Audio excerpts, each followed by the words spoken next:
Okay, and we are live. ¿Qué tal, everybody? Hope everybody is having a fantastic Sunday, 7:30 p.m. Madrid time. And we've gone on to daylight savings times, which I imagine most European countries have today. Don't know whether the UK has or not. I know the States is already on summertime. Madrid and the rest of mainland Spain now 7:30 p.m., an hour less in the Canaries, of course.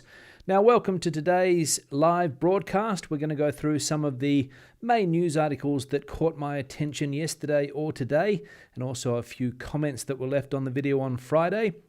And remember the objective to get as much interaction happening as possible. You've got the chat section there to your right, where you can put questions, comments, talk to other people, find out what's going on in Spain from people that are living here.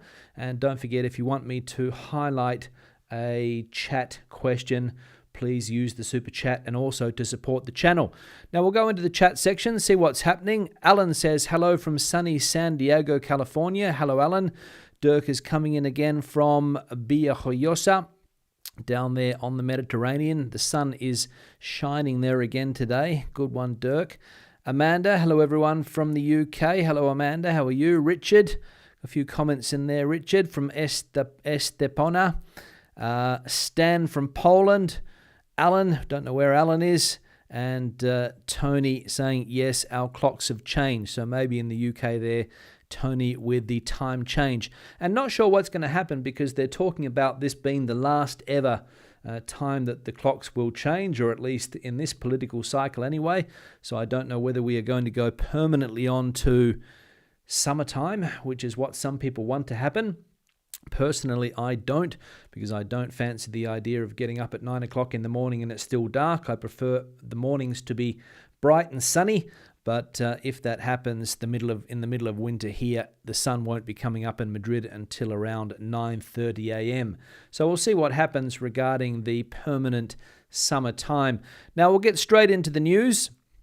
And the first thing we're going to look at today is the fact that Spain and Portugal have become an energy island, meaning that they are going to have different regulation when it comes to energy prices and things like that. And that was Prime Minister Sanchez's main objective last week, to get this energy island separate itself from the European Union, and he managed to get that done last Friday. And hopefully it's going to lead to a decrease in energy prices in this country, especially on people's energy bills, heating and gas bills and things like that. So we'll have a look. The keys to the Iberian exception, the European agreement that allows Spain to reduce energy pressure. The agreement reached last Friday by the heads of state and government of the European Union, which allows Spain and Portugal to reduce the price of gas and electricity on the basis of their uniqueness, is an important step forward to shake off the energy pressure suffered by our country in the last year, aggravated by the invasion of Ukraine and Europe's dependence on Russian fuel. The government is confident that in 3 or 4 weeks it will be able to lower energy prices, said the Minister for Ecological Transition and Demographic Challenge. Teresa Rivera is her name. So Spain, energy island, separate from the rest of the European countries, and together with Portugal, an attempt to lower energy prices, which, as we know, have been crippling people down here for the last year or so, when prices started to rise because of European policy. And of course now, as we saw there, exacerbated by the Russian fuel situation, the dependence on that. And of course, the problem that we have is that here, as a lot of people know, salaries are not very high. So pensioners' salaries and general workers' salaries, not all that high. And when energy prices increase, obviously it gets harder and harder for people to make ends meet. Serious pressure has been on the government for the last year or so, whenever the price of energy started to increase. And of course, in the last few months, it's been hitting levels that have never been seen before. So as we saw there, in the next 3 or 4 weeks, the government hopes that this will bring energy bills down, and I for one am hoping that that is the case, and I'm sure everybody else who's living in Spain hopes that that is the case, that they will get some relief on their electricity bill, because we've seen in the comment section over the last few weeks and months that a lot of people getting energy bills that have been a bit of a surprise, let's say. Now we'll go back into the chat section, see what's happening there. Plenty of chat, plenty of comment coming through. We've got Steve from Valencia, sunny and 20 degrees today. Fantastic, Steve. It's a shame that it wasn't good weather for the failures down there, so the weather's come good in the last few days, which is good to see. Matt's Ola from Michigan, Joseph from Belgium. Alan asked the question here, any fresh milk yet, Stu? Still no milk on a lot of supermarket shelves, Alan. Fresh milk, I managed to get some the other day because I bought online, and obviously some of these online platforms do have stock, but went to a supermarket this morning and there were 2 people complaining that there were no supplies of milk on the shelves. One lady very upset, couldn't understand why people are stocking up on milk, and the supermarket didn't have any type of milk at all except for the non-dairy variety. So if you drink almond milk or soy milk and things like that, you can still get those products, but you can't get dairy products, which have become very hard to get over the last week or so, at least here in Madrid. Even 2 weeks, I think, that, maybe only a week that dairy has been a problem. But here in Madrid, at least, very difficult to get it. And I read somewhere during the week that last weekend, shopping statistics, or the percentage of people doing the shopping, went up by 20% or something like that. Can't remember exactly what the figure was, but people buying up in bulk these products that they can store. And that's the thing about the milk here, the UHT variety, not necessarily fresh milk, Alan, which is in your question. The UHT variety, you can stock it for months and months and months, and that's what people like to do, have a pantry full of milk. Now let's go through some more chat here. Jose Antonio, 109876. Don't know what that is, Jose Antonio. Doesn't matter. Janice from Belfast. Janice Garcia Cucharero. Hello, Janice. How are you? Kev's coming in from Surrey. Sunny Surrey. Still sunny there in the UK. And Neil says, yes, the UK is in daylight savings now, as we are here in Spain. So we're all on the same page when it comes to daylight savings in Europe at the moment. Now we'll go on to the second piece of news related to the transport strike. The transport workers calling for the strike ask the demonstrators not to throw in the towel under any circumstances. So to put that into context, there were demonstrations yesterday, I think, in Madrid at least. I know there were demonstrations. Transport worker platform took over the streets of Madrid, and they're calling for the demonstrators or these transport workers to not throw in the towel. The platform in defence of transport, which is calling the strike, has asked the hauliers who are supporting the strike not to throw in the towel under any circumstances, and has rejected the proposals that the government agreed with the National Road Transport Committee, the CNTC. We are not asking for handouts. The aid they want to give us is not the solution to anything, he said. So that's where we're at with this strike. The government the other day, as we know, sat down with one of the big transport workers' unions here, and they came to an agreement to reduce the price of professional diesel, I think, by 20 cents per litre. And the government also threw on the table 1.05 billion euros in subsidies. And the platform that has been dominating the strike, let's say, the main platform that is on strike, the one that we just saw, just let me check the name here again, the Platform in Defence of Transport, which is an interesting platform because it popped up back in 2008, apparently, when there was another transport strike and a few drivers got killed in protests. So it popped up back in 2008, was strong around that time, disappeared for 10 or 11 years, and popped up again last year when somebody else obviously took over the platform, took over the social media, and they've been really working those social media outlets, the YouTubes, the Facebooks, the Twitters, and they've gained a lot of support over the last year or so. And that is the group that is the main group that is calling the strike. And as we saw there, they want to continue. And they complained last week that what the government offered transport workers was nothing but crumbs. what they call here miguillas, I think, or migajas or something like that, I think was the word, and not enough, so they want more. Not sure exactly what they want, but they want more of a discount when it comes to diesel and things like that, and also more subsidies. So the strike to continue, which is not good for milk supplies, as I said, at least here in Madrid.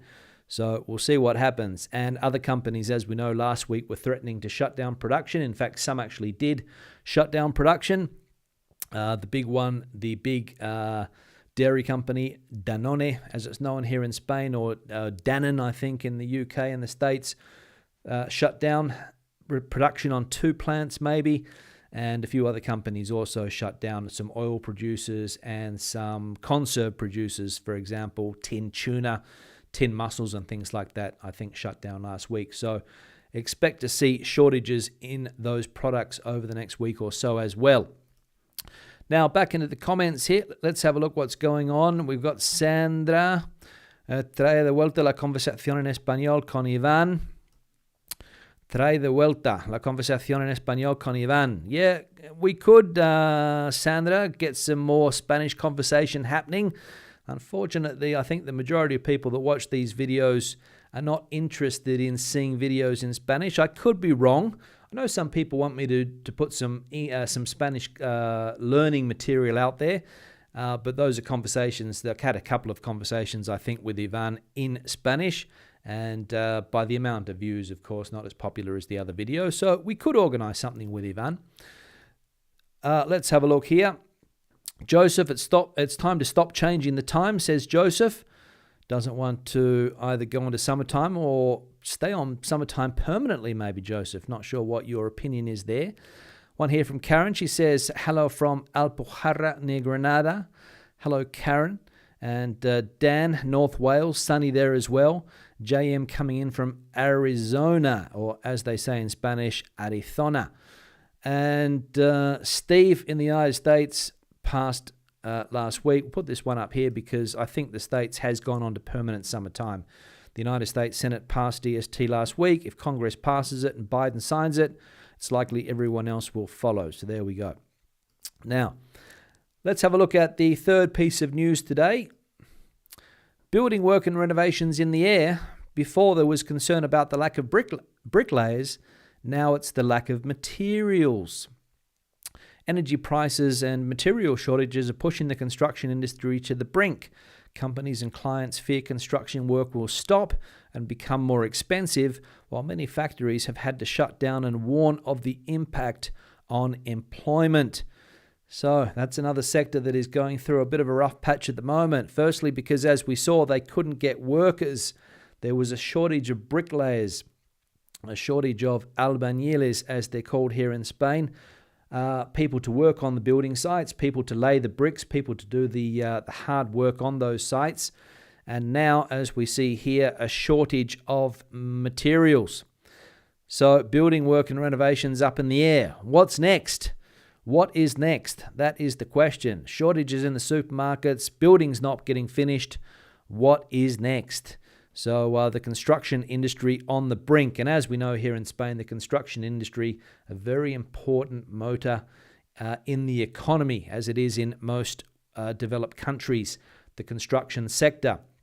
So hopefully it won't grind to a halt because they can't get their hands on materials. But pretty rough patch, a lot of sectors going through at the moment with all of the problems that we have, not only here in Spain, but of course in other countries with high inflation, supply problems as well. Yeah, rough times. Now back into the comment section. What do we got here? Let's have a look. We've got Osuaket coming in from Oregon. Alan, let's have a look at this one here. We'll put this one on the screen here for Alan. I will be in Cádiz in 2 weeks to look for property. Can anyone recommend a car service in Cádiz and or a real estate agent in Puerto de Santa Maria? Gracias. So if anybody's got any advice for Alan there when it comes to renting a car or finding a real estate agent in Puerto de Santa Maria, down there in Cádiz, let him know in the comment section, please.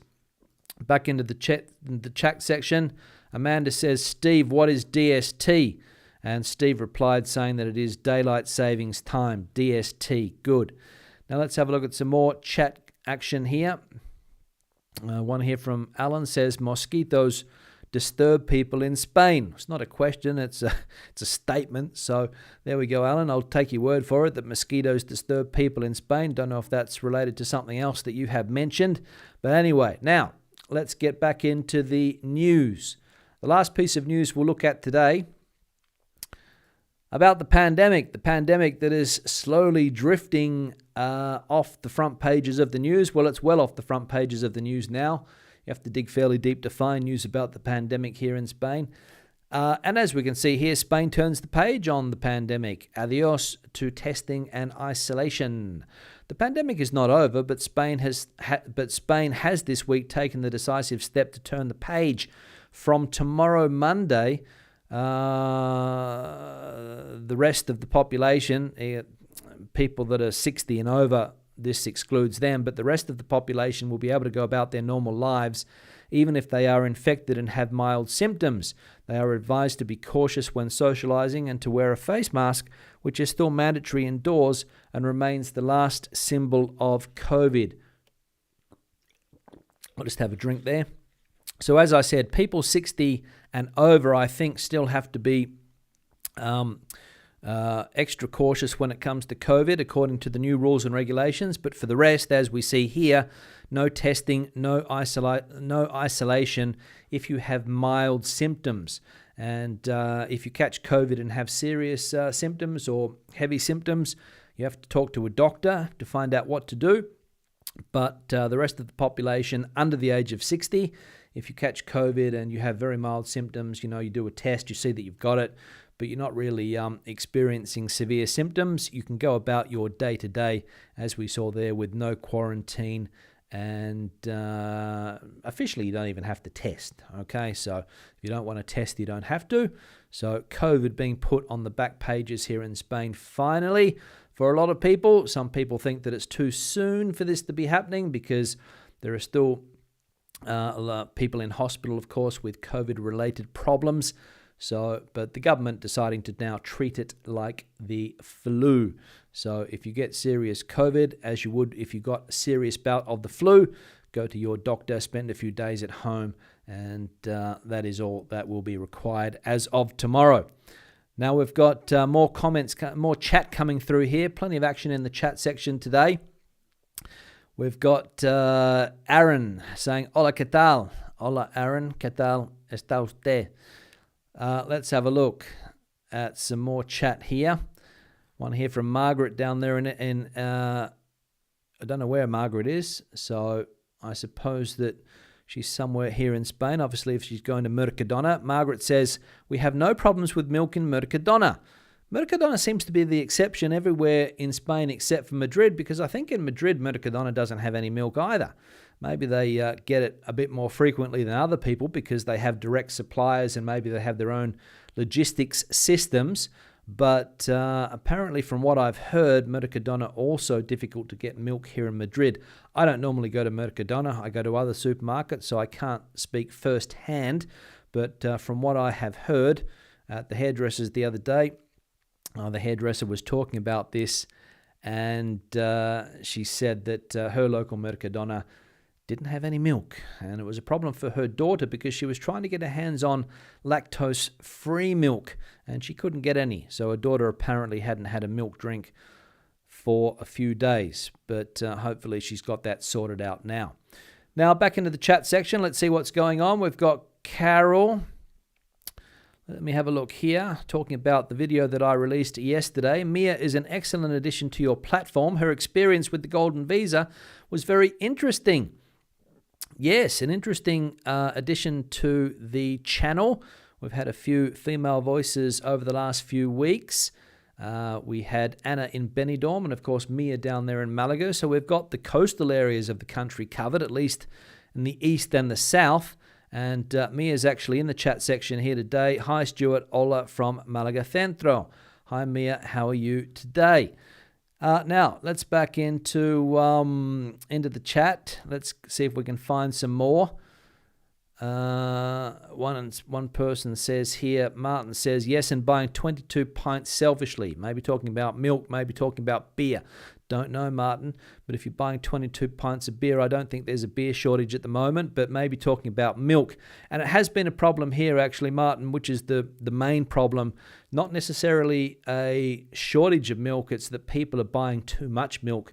And I think I even said maybe 2 weeks ago that somebody went into a supermarket that I saw and walked out with about 30 1-litre bricks of milk. So people going crazy and stocking up on milk. Now, back into the chat section. We'll see if I can find one more here before I go on to the first comment of the day. Let's have a look here. Let's have a look at this one here from Chrissy. Hi, Stuart. Are the big lorries going on strike tomorrow? Apparently, yes, Chrissy, if they belong to the platform which wants to continue the strike. As I said at the beginning, there are different transport associations. One came to an agreement with the government. The other platform said that the government negotiated with the wrong platform, so it's a bit confusing. And as we saw earlier in the video today, Chrissy, they have said to their members that the strike must continue, okay? So that's going to be the problem. Don't know whether it's big lorries or whether it's smaller hauliers or smaller van drivers. I imagine it's a mix of both. But yes, Chrissy, the platform which is calling the strike, I'll just see if I can get that back on the screen. 1 minute. Let me see if I can find it. I think it was this one here. No, 1 minute. The platform in defense of transport, Chrissy, that platform is continuing the strike, okay? So there could be some shortages this week. So if you're running a bit low on milk and you come across it at the supermarket tomorrow or on Tuesday, probably better to buy 6 if you can, just to get you through the rest of the week. I think 6 should be. We don't want to encourage people to buy more than that because that will lead to a shortage. All right, good. Now look at the first comment here today. Let's have a look. Facts trump prejudice. Being neutral is to support the powerful. Now, this obviously relates to the debate that we've had over the last week or so about my political views and other people's political views and whether we need to share them on this channel. Lots of people would like me to take one side or the other, but I prefer to be neutral. And that's basically because I don't like to push or shove my political opinions down people's throats. Nobody wants to listen to my opinions on politics, I don't think. I give my opinions on different places here in Spain. I give my opinion on things that I see on a day-to-day basis, but I don't like to push a political agenda down people's throats. And if I did, I'd probably have a lot more subscribers and a lot more alienation on the channel because when you divide the population, people either love you or they hate you. And basically, that's what a lot of YouTubers do. And I know that a lot of people that watch these videos do follow some of the more divisive YouTubers out there, especially some of the UK YouTubers. I won't mention any names, but there are a few people that have very strong political comments, obviously leaning to one side of politics and quite biased in their opinions. And that's what a lot of people want to see. But that's not me. So if you want to see strong political opinions, this channel is not for you. If you want to find out what's going on here in Spain, and hopefully from a neutral point of view, this is the channel. All right, we'll have a look at another comment here. One here from Lutz Stephen. In Germany, people would be happy with Spanish fuel prices even without any recent price drops. Just by now, a litre of diesel is at €2.11. Yeah, probably you're right, Stephen, that people in Germany would love to have Spanish fuel prices, especially considering that we're paying around $1.80 at the moment, I think.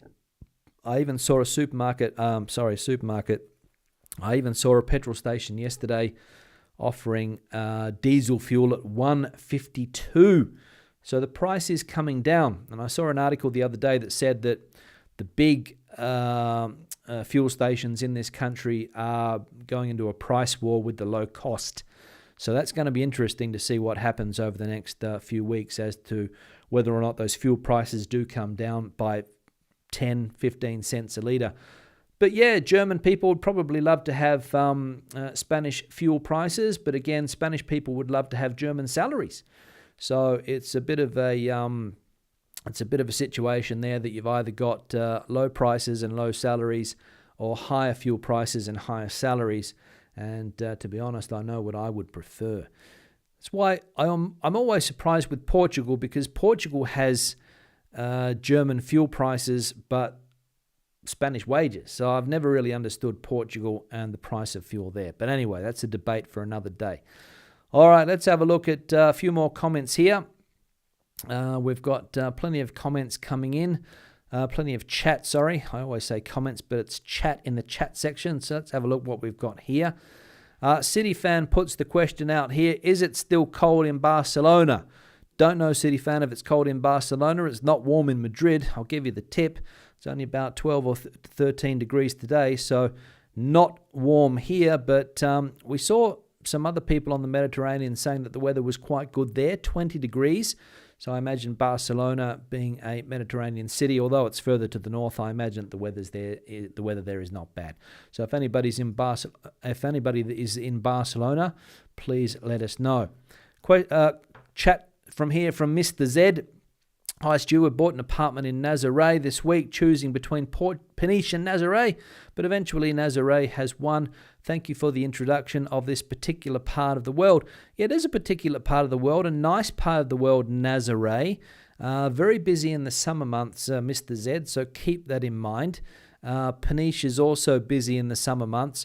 Basically, the difference between the two places, and as you would know, Mr. Z, if you went to both, is that Peniche has that industrial touch, whereas you don't get that industrial touch in, or not to the same extent in Nazaré as you do in Peniche. So basically that's the difference between the two. They're quite close to each other, probably 40 kilometres separating the two.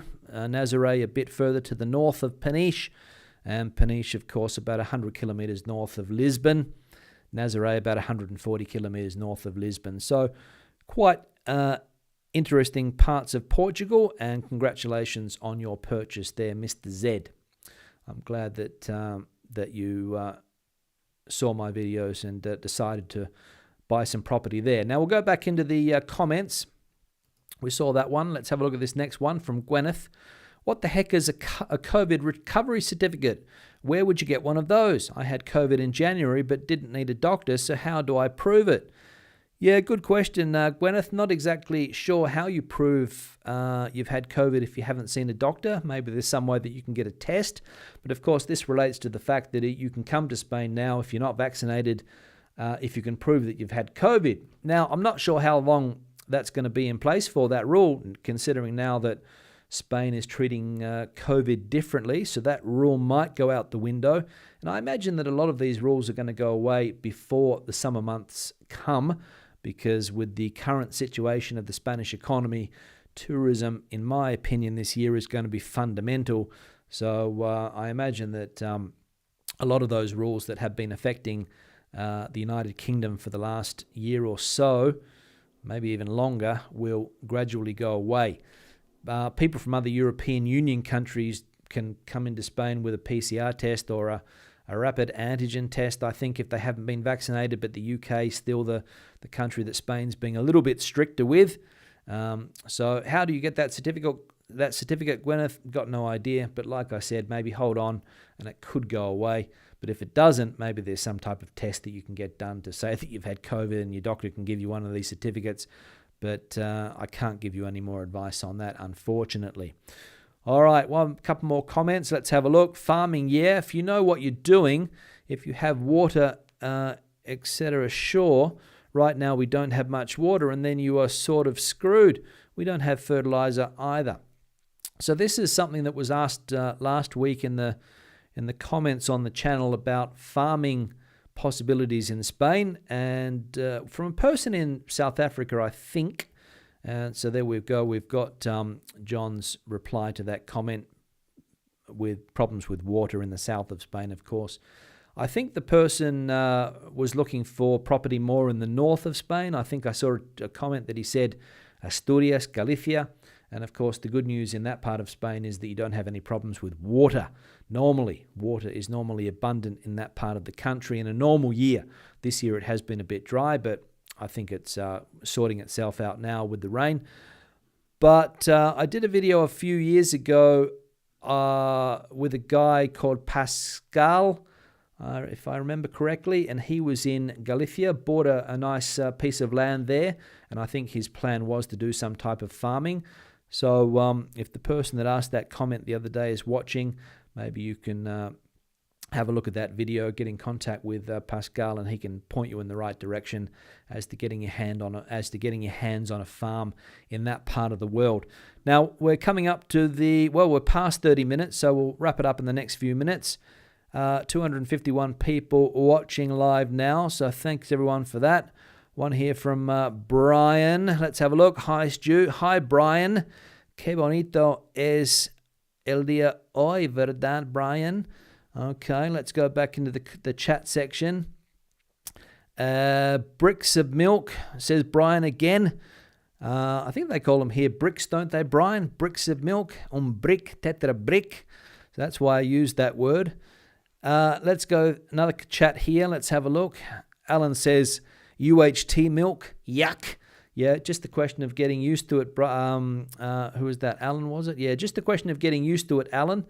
So once you get used to UHT milk, like I said the other day, you haven't got much choice. You can't always find fresh milk in supermarkets here, but you get used to it. Now we'll have a look at one final comment. Let's have a look. From Jeremy. Stu, Mal purchased the controlling interest in Founders Brewery from my hometown in Michigan, USA. Founders has a good reputation with many tasty and popular beers. I'm sure some of those recipes will expand the Spanish beer selection. I found some of Founders beers being sold in the north of Spain when I was there last summer. By the way, my favorite cerveza is Estrella Galicia. Estrella Galicia, yes, the favorite beer of many people here in Spain. Won't mention any names, but people will know who I'm talking about. The favorite beer of many. Founders, you're right, was purchased by the company Mal San Miguel. And this beer here, Mal IPA, India Pale Ale, cerveza, is actually a Founders recipe. Okay, so if you have a look at the can, it'll say based on an IPA from Founders. And you're right, you can buy other Founders beers here because Mal slowly expanding its reach around the globe as far as beers go. So Mal, a couple of years ago, you could only buy the red and green Mals. There was nothing else.